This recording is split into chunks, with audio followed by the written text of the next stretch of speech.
Dear Tim and Moby, the Vietnam War confuses me. What was it all about? From Ginny. That's a tough one. Let's start with the basics. Vietnam is a country in Southeast Asia. In the 1800s, France took over control of Vietnam for its valuable exports, rice and rubber. Its neighbors, Laos and Cambodia, were also colonized by the French.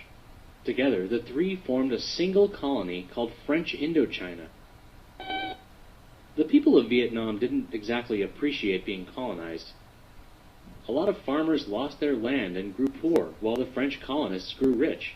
During World War II, a Vietnamese man named Ho Chi Minh started organizing his Viet Minh armies against their French rulers. Then, in 1946, war broke out between the Viet Minh and the French.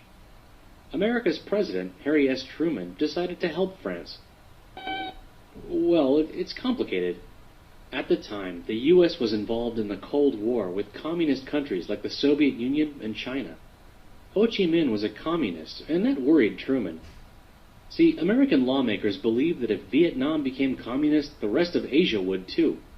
It was called the domino theory. At first, the U.S. gave the French money to help them win the war.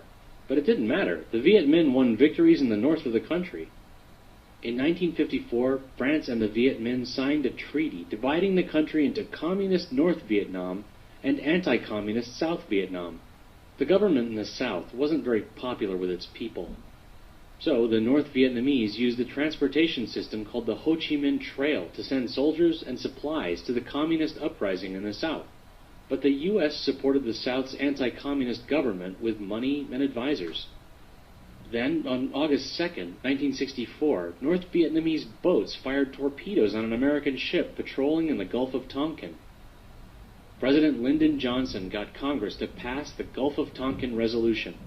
It said the U.S. could use military force in Vietnam. At first, the force was limited to bombings. But by the end of 1965, there were 184,000 U.S. troops in Vietnam, and over 500,000 by the end of 1968. At first, everyone thought it would be an easy fight for the Americans. Their army was much more advanced and included a great navy and air force. Not only that, but a lot of battles were fought in the dense jungle. The U.S. Army was not equipped to fight this kind of war. But the Viet Cong, the communist soldiers in the South, fought a guerrilla war. They used small bands of soldiers to stage ambushes and built huge tunnel complexes to hide in. Even in the cities of the South, where Americans were in control, the Viet Cong would stage suicide bombings and sneak attacks. Back at home, the war became very unpopular. People couldn't understand why Americans had to die for a tiny country halfway around the world. Television, newspapers, and magazines brought home images of innocent Vietnamese civilians killed by American bombs. Protesters marched against the war, sometimes peacefully, sometimes not. But a lot of Americans believed in the cause of the war. They thought the protesters were putting U.S. soldiers in danger by weakening support for them. Eventually, President Johnson stopped sending more troops. He even refused to run for another term as president because of Vietnam. Richard Nixon became president in 1968, promising to end the war with honor. But he didn't manage to make the peace until 1973, after his re-election. By the time the war was over, at least 1.2 million North and South Vietnamese were dead, and 58,000 American soldiers died in the conflict.